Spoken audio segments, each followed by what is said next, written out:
Hi, everyone, and welcome to the Memorial Day special. And our topic today is confidence. But don't get too excited because it kind of piggybacks, something piggybacks on it, and that's competence. Okay, so we have confidence must be accompanied by competence. So let's get right into it. A little bit lengthy, but you guys got it in you. Don't worry. I know you're going to love it because it applies to life too. Okay. Ladies, you don't need techniques. You just need to be yourself. Ladies, if you're just confident, you don't need to know this stuff. It's all about you just being the confident version of you. You don't need all of these ideas and techniques. The problem I have with this is it's a huge oversimplification of the truth, which is that in life, there are two things that we must decide and we must have in any area. Dating is no exception. We have to have confidence. We also need to have competence. These are two-sided of the same coin. If you have confidence without competence, then you're someone who may have the courage, the ability to act, but you don't necessarily know what to do. Not good. You don't know the right things to do. You could be confident at riding a motorcycle. If you're not competent at riding a motorcycle, you're still going to crash. Competence is extraordinarily important in our love life. And I get tired of hearing about how our love life is somehow different to every other part, of our life. It's not. It's an integral part of our life. Oh my gosh, it sure is. When we go and get a job, we learn how to do that job. If you've been doing a job for 10 years, no one could say that you don't know more about doing that job than you do. Okay? And when you first started, you didn't know much about that job, did you? But now you're a pro. Okay? So it's not just about confidence. And interestingly, the fact that you've done that job so long and become competent at it is likely to mean that confidence has resulted. In other words, you getting good at that thing has made you more confident in that arena. But, you see, confidence is area specific. Just because you have confidence in one part of your life, it doesn't mean or entitle you to confidence somewhere else. No, it doesn't. By the way, this is why it gets a little bit confusing. Because you can have a woman who seems to be very confident in her work. But when it comes to her love life, none of that confidence is there.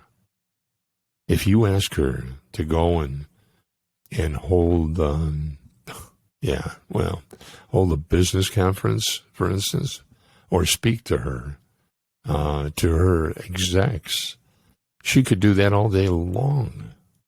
She could razzle and dazzle them. Boy, I'll tell you. Yeah, some girls, they can really do that. They're very, very competent in their work, which results in the confidence. But if you say to her and approach her and say, listen, I want you to go to a guy tonight and flirt with him and seduce him, she goes to pieces. The idea of that is horrifying to her. She would never be able to do it because confidence is area specific. I actually had a woman once who I was texting, and after we were texting, I think for a couple of weeks, I found a missed call on my phone from her, and when I called her back, I says, hey, how you doing? She said, I'm great. Of course, I didn't do that, but anyway, she said, I'm great. I said, it's good to hear your voice. And she said to me, yeah, she said, we're like pen pals. I said, Pen pals? Now, this immediately stuck in my mind as something negative. All right? I didn't want to be this woman's pen pal. And for the first time, I associated really negatively with just texting her. Before, texting her felt like the easy option. Felt like, oh well, I'm just texting her and we'll see where it goes. No big deal. When she called me her pen pal, and she said, yeah, we're like pen pals, I was like, screw that pen pal stuff, man. I'm out. I don't want to be your pen pal. That's not sexy. No guy wants to be your pen pal. That is not a sexy image. That's like a super platonic, almost childish image. And he doesn't want to have that kind of image with you.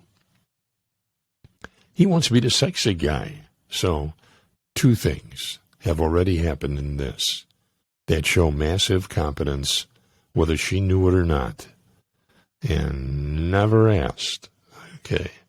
And that first time is when she left me the call. So she tried calling me now, ladies. Okay. She tried calling me.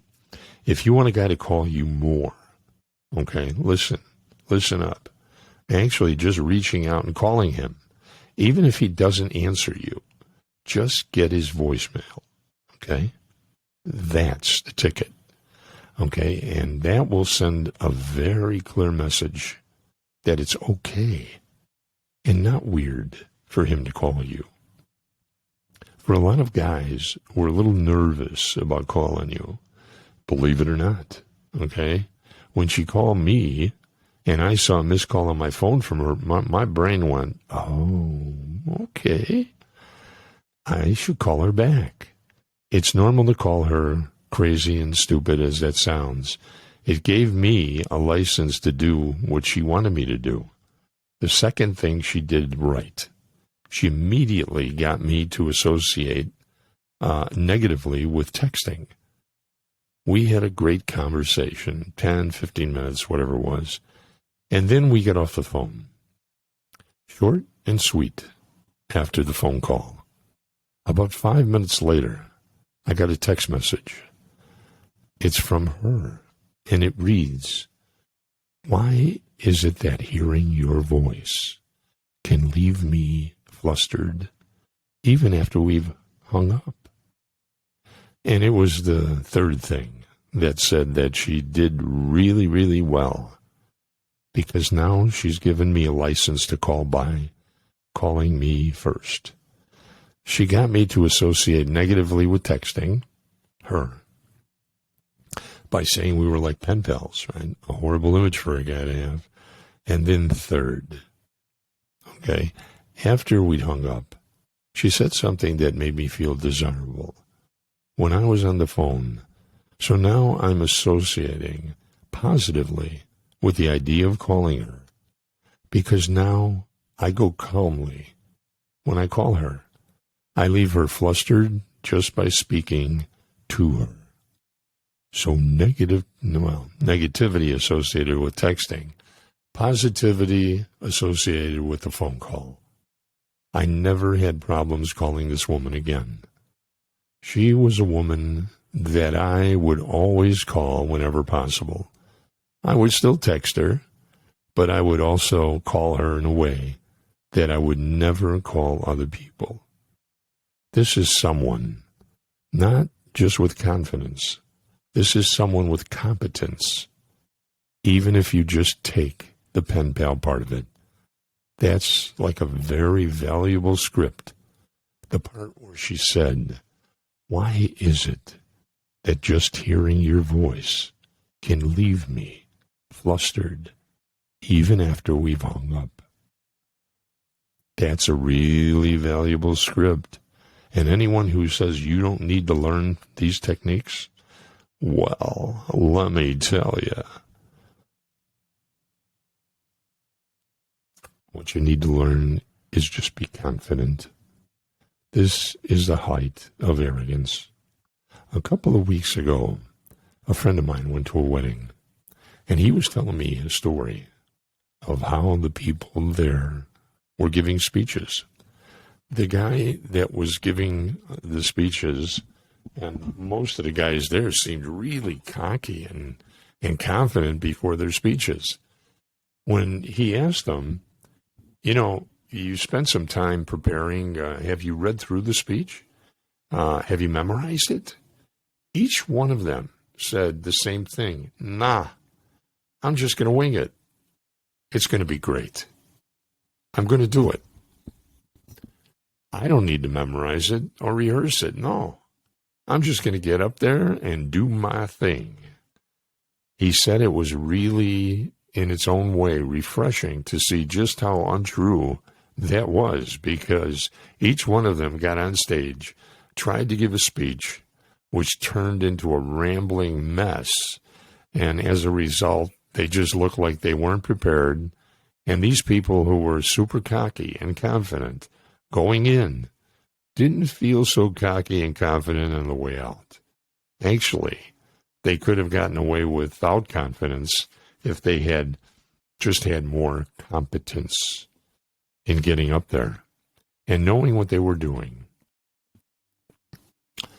When you think of a politician or a president who has, well, we're not going to mention names, for a 5-minute speech, even a casual one, a speechwriter, they have people looking at what they're going to wear, what they're going to see. They have people looking at the inflections in their voice, what words they should use and shouldn't use, and they have all sorts of surveys that poll what people respond to and what they should say and what subjects they should steer clear from. They have a whole team of people just to make sure that what looks like a casual speech really goes well. Okay, so how is it that a politician who's had 30 plus years of experience needs that whole team, and someone giving a wedding speech thinks they can just give a 5-minute impromptu speech like that? If you really want to do well in an area, you have to get competent. And, at that thing, you really have to do. You just do. You have to structure. You have to know what you're doing. That's what allows you to get the result in every single time that you do it. Confidence is great, but you need the competence that actually goes with it. That's what's really important. So here's the interesting thing. If you're competent at something, if you're rehearsed, if you have structure, you're then free to be spontaneous. The best comedians, the best public speakers, the people who have the greatest stories are not the spontaneous people. They're the people that are best rehearsed. So that when they're on stage, they're running on autopilot. This is so rehearsed, and they know it so well, what they're going to say and what they're going to do, that if they want to go off on a random tangent or deal with a heckler in the audience, they can be spontaneous in that moment because they always have their structure to return to. When you have no idea what you're doing, and when you feel nervous about what to say and what you should and shouldn't say, and you don't have great stories prepared, and you don't know how to show the best ports, the best pods, the best parts, of whatever you're going to do, of yourself, and you don't know how to communicate to a guy, okay, that you didn't. I mean, that you don't like something he just did, or that something he just said disrespected you or fell beneath your standard. Okay? Did you get that, girls? Okay, when they're disrespecting you and they're falling beneath your standard, flags. I'm seeing colors, baby. I'm seeing colors. Okay. Red seems to be prominent. When you don't know how to do those things, you're so busy in your own head analyzing and trying to work everything out in real time that you can't actually be spontaneous and enjoy the moment. That's the crazy thing. Structure. Let me say it again. Structure allows for spontaneity. Competence allows for you to go out there and have fun. And communication is huge. Huge subject. It's my passion. Truly is. Voices and sounds and, communication. Bring it, Two things that have served me massively in my life. One is hard work. And I've known because as a kid I kind of fluffed that off. But then I discovered, wow, if I don't punch in, it's going to slip by. So I discovered that hard work was the ticket. And second is actually knowing how to communicate. That's a big one. The skill has brought me more opportunities than anything else in my life. And any time that my hard work has given me an opportunity, which is what my hard work does, right? If you keep working hard, opportunities will come. They'll come your way. But what's allowed me to capitalize on those opportunities is knowing how to communicate, knowing how to influence, knowing how to get the desired result. If you really want success in your love life, you better be competent, and not just confident, but because I meet plenty of confident people all the time. Well, enough of them. Let's say that, okay? Who have no idea what they're doing. I mean, but they're the first ones in line.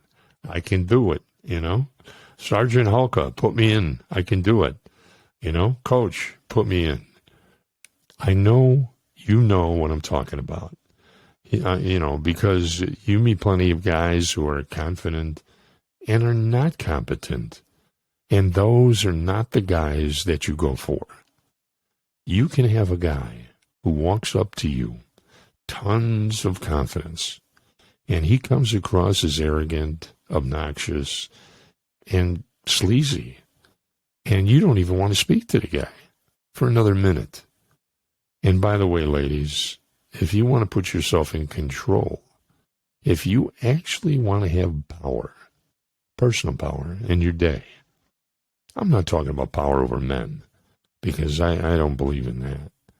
I'm talking about personal power, where you know how to influence, and you know how to get what you need out of a situation. The way to get your power back is to know how to influence a guy. It's to know how to talk to him, to know how to be competent. Hopefully somebody will write some poetry for you, or they'll speak to you someday like they're a poet. Beeline for your heart, baby. Have a nice day.